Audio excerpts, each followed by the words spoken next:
শীতের মিষ্টি হাওয়া যখন চারপাশে ছড়িয়ে পড়ে তখন প্রকৃতি আমাদের দেয় নতুন সম্ভাবনার বার্তা। এই সময়টা লাউ চাষের জন্য একদম উপযুক্ত।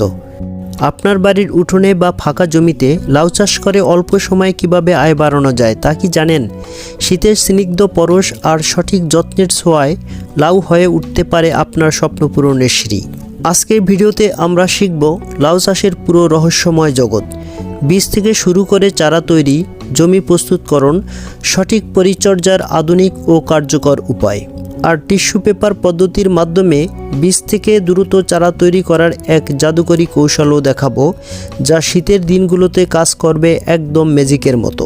তাহলে আর দেরি কেন, চলুন শীতের মিষ্টি মুহূর্তগুলো কাজে লাগিয়ে লাউ চাষের সোনালী যাত্রা শুরু করি, অল্প পরিশ্রমে বড় লাভের পথে। লাউ চাষের জন্য প্রথমে আমাদের যে কাজটি করতে হবে সেটি হলো জমি নির্বাচন করা। লাউ চাষের জন্য উর্বর এবং